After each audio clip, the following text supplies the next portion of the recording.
Hello my dear friends, welcome to my YouTube channel best English study. तो friends, आप सभी का अपना YouTube channel best English study में बहुत बहुत स्वागत करता हूं।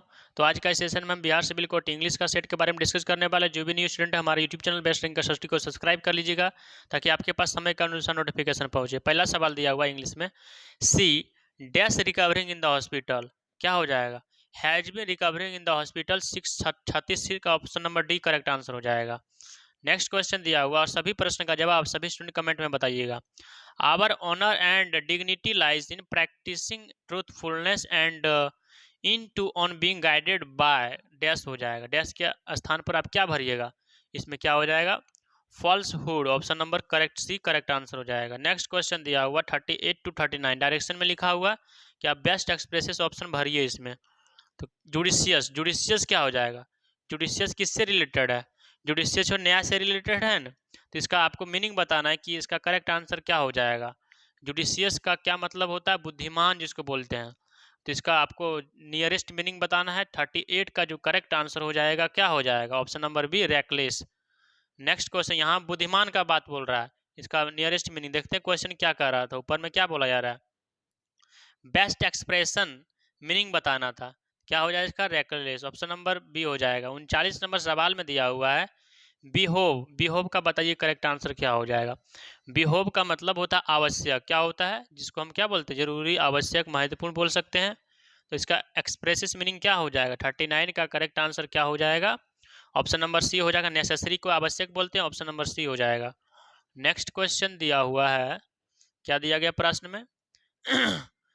40 नंबर क्वेश्चन में, 40 नंबर क्वेश्चन में है कि direction 40 to 41 in the following question out of the given 4 alternative select the one which appropriate. Opposite meaning बताना है, आपकी बार अपोजिट बताना है। इल्यूसिव का अपोजिट बताइए क्या होगा।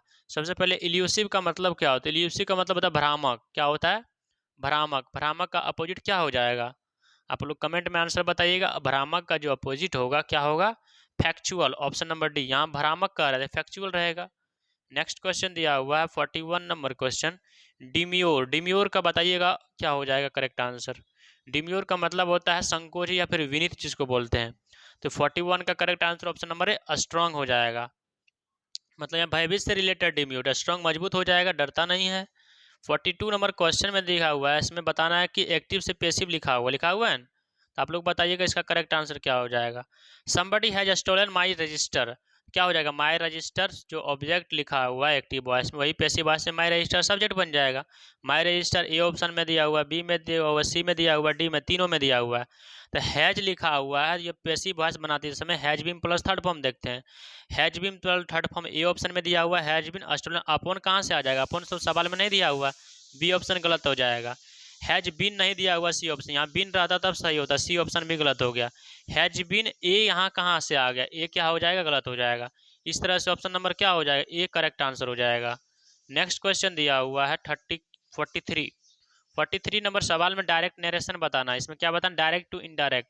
डायरेक्ट दिया हुआ, आपको इनडायरेक्ट नरेशन बताना है। तो सी सेड, सी सेड का क्या हो जाएगा? सी सेड ही होना चाहिए।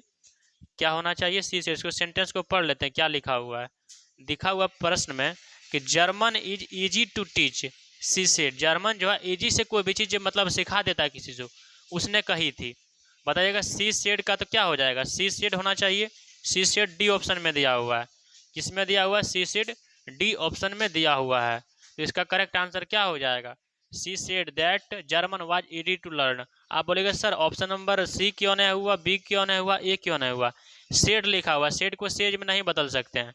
सेड को टोल्ड में भी नहीं बदलेंगे। क्यों नहीं बदलेंगे? क्योंकि यहाँ सेड के बाद कोई भी ऑब्जेक्ट नहीं लिखा हुआ। टू मी, टू यू रहता तब ना बदलता है टोल्ड में, इसलिए बी भी गलत हो जाएगा। इन्फॉर्म नहीं किया इसलिए क्या हो जाएगा? सी सेड, सेड को सेड में ही रखेंगे। She said the German was easy to teach, option number क्या हो जाएगा? डी करेक्ट आंसर हो जाएगा। नेक्स्ट क्वेश्चन दिया हुआ 44 नंबर क्वेश्चन में, इन the following question A word has been written 4 different ways out of which only one is correctly spelled. Select the correctly spelled. आपको बताना है सही स्पेलिंग इसमें क्या लिखा हुआ है। क्या इसका सही स्पेलिंग हो जाएगा? फेरनाइट, क्या लिखा हुआ? फेरहन हिट। तो इसका सही स्पेलिंग क्या हो जाएगा? 44 का करेक्ट आंसर क्या हो जाएगा? इसका जो स्पेलिंग होता है, सही स्पेलिंग FAHRENHEIT होता है। कौन सा ऑप्शन में लिखा हुआ है? इसका जो करेक्ट आंसर हो जाएगा 44 का ऑप्शन नंबर बी में मैच कर रहा है, FAHRENHEIT, ऑप्शन नंबर बी हो जाएगा। 45 नंबर क्वेश्चन में दिया हुआ है, इन the following questions out of the 4 alternative select the alternatives which is the best substitute. मतलब वन वर्ड सब्स्टिट्यूशन इसमें बताना है। इस तरह से आप इंग्लिश में नहीं बोलते हैं, मतलब हिंदी में बोलते हैं कि अनेक शब्दों के लिए एक शब्द, उसी तरीके से हिंदी इंग्लिश में भी होता है one word substitution. 45 number question में लिखा हुआ कि fixed an object firmly and deftly in a surrounding mass, क्या हो जाएगा? इसका करेक्ट आंसर क्या हो जाएगा? 45 का करेक्ट आंसर क्या हो जाएगा? इसको हम लोग क्या बोलते हैं, इंग्लिश में क्या बोलते हैं? मतलब अंतः स्थापित। तो अंतः स्थापित का मीनिंग कौन दे रहा है? 45 का ऑप्शन नंबर बी हो जाएगा। इम्बेड मतलब अंतः स्थापित होता है। नेक्स्ट क्वेश्चन देगा look forward to. Look forward को क्या बोलते हैं बताइएगा? लुक फॉरवर्ड को क्या बोलते हैं? तो एंटीसिपेट, ऑप्शन नंबर डी हो जाएगा। 47 नंबर क्वेश्चन में दिया हुआ है, 47 में लिखा हुआ in the following question 4 words are given out of which one is correctly spelled, select the correctly meaning. तो आपको पता है सही स्पेलिंग इसमें बताना होगा। प्रॉक्सिमेट लिखा हुआ है, तो प्रॉक्सिमेट का स्पेलिंग होता है PROXIMATE लिखा हुआ है। PROXIMATE नहीं दिया हुआ, ऑप्शन नंबर डी ए गलत हो जाएगा। प्रॉक्सीमेट डबल एम लगा हुआ, डबल एम नहीं होता है। PROXIMATE, ऑप्शन नंबर सी सही है। डी क्यों गलत है? PROXIM लिखा हुआ, इसलिए ई भी गलत हो जाएगा। इस तरह से ऑप्शन नंबर क्या हो जाएगा? सी करेक्ट आंसर हो जाएगा। नेक्स्ट क्वेश्चन दिया हुआ 48 नंबर क्वेश्चन में फिर से पैसिव और एक्टिव बताना है। इसमें क्या लिखा हुआ है? पैसिव लिखा हुआ है कि एक्टिव लिखा हुआ, आप लोग कैसे पहचानते हैं? मतलब थर्ड फॉर्म ऑफ वर्ब लगा हुआ रहेगा तो क्या आप क्या बोलेगा? Passive form. लेकिन यह कौन सा फॉर्म है? एक्टिव फॉर्म, क्योंकि ING का फॉर्म है। वाज बीइंग थर्ड फॉर्म रहता तब ना बोलते हैं कि पैसिव का फॉर्म है। आर बीइंग को किस में बदलते हैं? आर बीइंग को बदलते हैं being plus third form. Is am are being plus third form. Was being नहीं होगा, वाज बिल्ट नहीं होगा, इज बिल्ट नहीं होगा, क्या होगा? Is being third form, option number D में लिखा हुआ, option number D correct answer हो जाएगा। 49 नंबर क्वेश्चन में लिखा हुआ बेस्ट एक्सप्रेशन, क्या लिखा हुआ? बेस्ट एक्सप्रेस मीनिंग बताइए क्या होगा?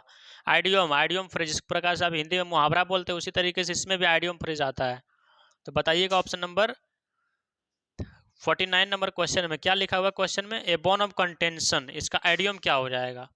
बोन ऑफ कंटेंशन का जो आइडियम हो जाएगा क्या हो जाएगा? An issue over which there is continue disagreement, असहमत बोलते हैं bone of contention, option number B correct answer हो जाएगा, ऑप्शन नंबर बी हो जाएगा। नेक्स्ट क्वेश्चन है आज का सेशन का लास्ट सवाल है। मैं इस उम्मीद करता हूँ कि आप सभी स्टूडेंट को बहुत अच्छी तरीके से इन सभी सवालों को समझ पाए होंगे। 50 नंबर सवाल में लिखा हुआ है कि जीप योर लिप, इसका क्या हो जाएगा idiom? Keep quiet about something, option number A correct answer हो जाएगा। मिलते हैं नेक्स्ट सेशन में, तब तक के लिए जय हिंद। यदि आपको यह वीडियो अच्छा लगता है तो यह सेशन को जरूर लाइक कीजिएगा और एक प्यारा सा कमेंट बॉक्स में जरूर कीजिएगा। थैंक यू, जय हिंद।